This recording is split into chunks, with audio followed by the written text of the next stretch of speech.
all banged up, no fire. Just looked like it was just set down in the bush.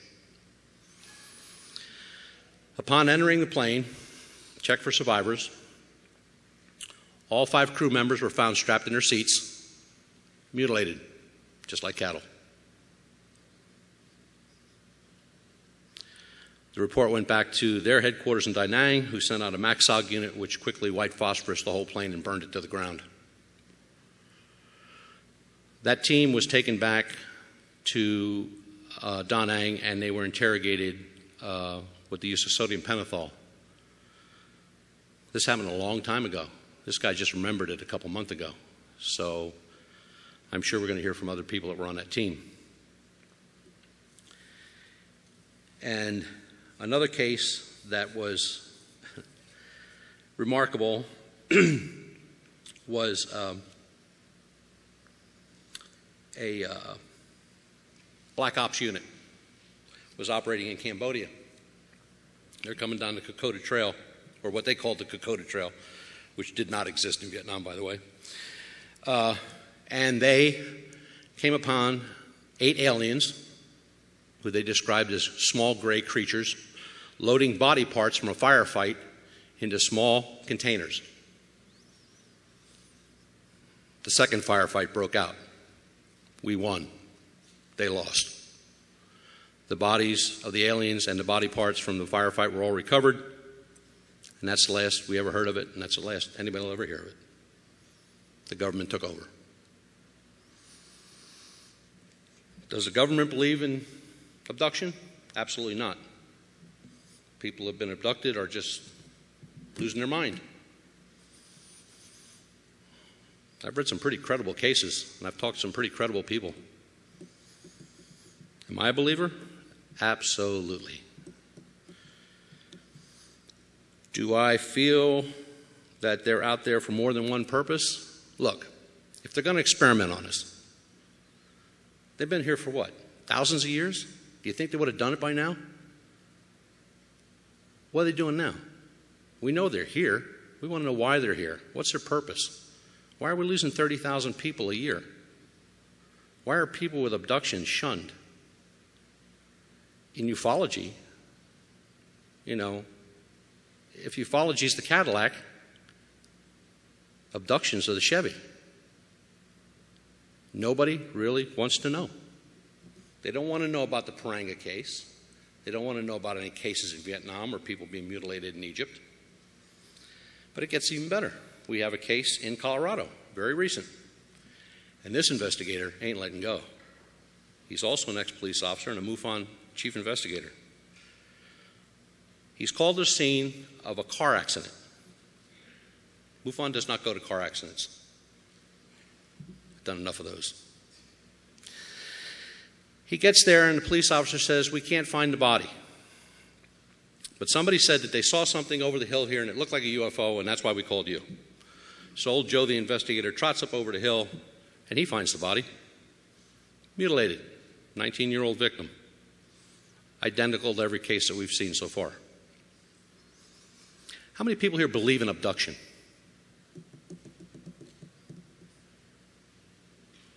It's true. It does. It happens.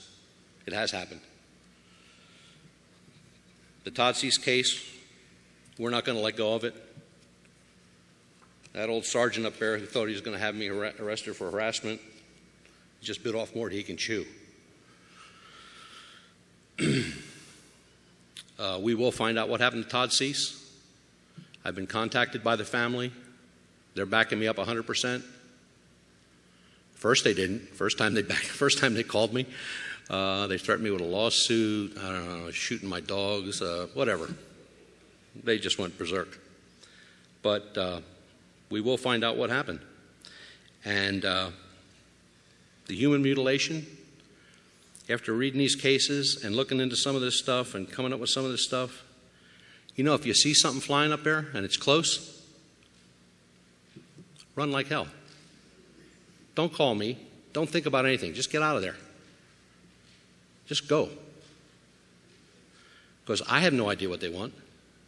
Can't be experimenting. I mean, we're not that sophisticated that it takes 2,000 years to investigate one of us.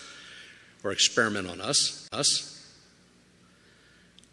There are many cases that are just shoved aside or ignored. If you're investigators out there, or you have an interest in this phenomenon, and I got this from Peter Robbins, and I found it to be a very, very true statement. If you want to know about all this stuff, you need to have your own library. Build your own library. Get the books on abduction. There's tons of them out there, written by really great investigators. John Mack, Jacobs. I mean, there's a ton of them. They'll give you all the information you need, which will take you to this, the internet, which is loaded with information. You just got to know where to find it. So you've got to think outside the box. Don't think abduction like the light comes through the window and the body gets off the bed and out the window it goes and it comes back 3 hours later. There are many types of abductions. The ones that concern me the most are the 30,000 abductions. Those are the ones I'm concerned about. I can't imagine 30,000 people a year just vanishing. And when I say vanishing, I mean no trace at all. No bodies, no whereabouts, no contacts, nothing. They're gone, like they never existed. And the part that bothers me the most about that is the children. They don't really have a whole voice or a lot to say about anything anymore.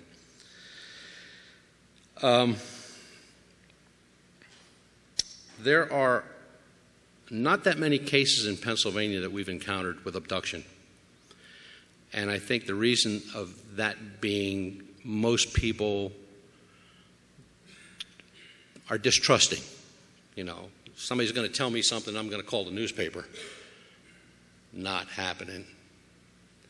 I am not a real newspaper guy. Matter of fact, I've been dead 3 times because of newspapers. They don't get anything right. I would never turn over anything to a newspaper.